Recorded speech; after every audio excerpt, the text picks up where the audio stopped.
증인은 2024년 12월 3일 밤 20시경 피청구인으로부터 직접 전화 연락을 받고 대통령실로 갔죠. 예, 그렇습니다. 당시 증인에게 누구에게도 말을 하지 않았으면 좋겠다. 그렇게 피청구인이 이야기했나요? 네, 그렇습니다. 증인은 20시 45분경에 대통령실에 도착했고 피청구인 집무실에는 55분경에 들어갔죠. 네, 그렇습니다. 증인이 도착하기 전에 다른 국무위원 등이 와 있었습니까? 예, 그렇습니다. 자, 물어보겠습니다.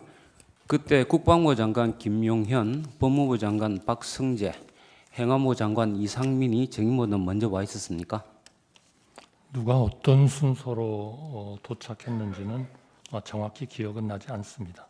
그럼 그 이후에 통일부 장관 김용호, 외교부 장관 조태열, 국정원장 조태영 순으로 들어온 것 같은데 대략적으로 맞습니까?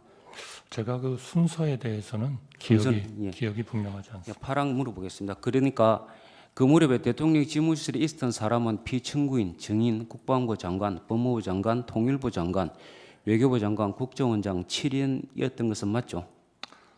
대통령실에 도착한 후에 먼저 온 국무위원과 함께 집무실로 안내돼서 대통령님을 뵌 것은 기억합니다만 누가 어떤 순서로 도착했는지는 정확히 기억이 나지 않습니다. 그러니까 그 7인 중에서 국정원장은 국무회의 구성원이 아니기 때문에 피청구인을 포함한 국무회의 구성원은 그 당시에 6인 정도 된 것은 맞죠? 7인이 맞다면 그렇게 되지 않겠나 싶습니다. 이상임의 행안부 장관의 경우는 피청구인이 김용현 장관을 통해서 연락을 했고 나머지 6인은 피청구인이 직접 개별적으로 연락해서 들어오라고 한 것이죠.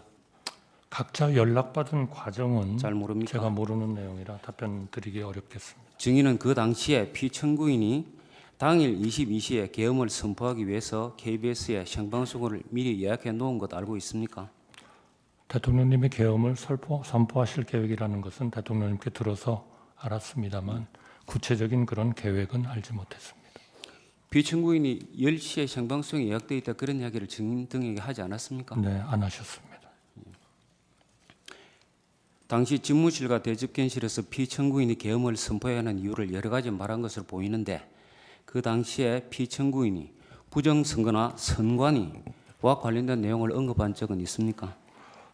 저는 정확히 기억이 나지는 않습니다만 대통령님께서 정상적인 국정 운영이 어려워서 비상계엄 선포가 불가피하다 그런 취지로 말씀하셨고 구체적으로 그러한 그 지금 말씀하신 그 내용을 언급한 것 같지는 않습니다. 기억이 나지 않습니다. 증인은 당시 집무실이나 대집견실에서 계엄과 관련된 문건, 이를테면 포고령, 비상계엄 선포 담화문, 또 비상계엄 선포문 뭐 그런 것을 본 적이 있습니까? 저는 계엄 선포 당일 대통령실에서 계엄과 관련된 문건을 보거나 받은 기억이 없습니다. 갑 58호증 2025년 2월 6일자 국회 국정조사 특별위원회 회의록 20적 제시하겠습니다. 2024년 12월 6일자 국회 비상계엄 특위에서 증인에게 부성찬 의원이 비상계엄 선포문을 본 적이 있는 거 질의를 하자 증인이 비상계엄이 선포되는 당시에는 제가 전혀 인지를 하지 못했고요.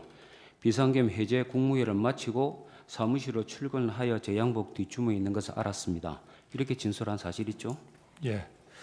비상계엄 선포문을 어떻게 소작이 됐는지 그 경위가 전혀 기억이 나지 않습니까? 그 접어서 주머니에 넣은 것으로 진술하시던데. 네, 소지 경위는 전혀 기억이 나지 않습니다. 그 자리에서 받지 않았으면 그 받을 수 없는 문건 아니겠습니까? 예, 그러나 언제 어떻게 그거를 받았는지는 정말 기억이 없습니다. 이 비상계엄 선포문을 놓고 거기 모였던 7인이 어떤 비상계엄과 관련해서 대책회의를 한 거 아닙니까? 전혀 논의한 적 없습니다.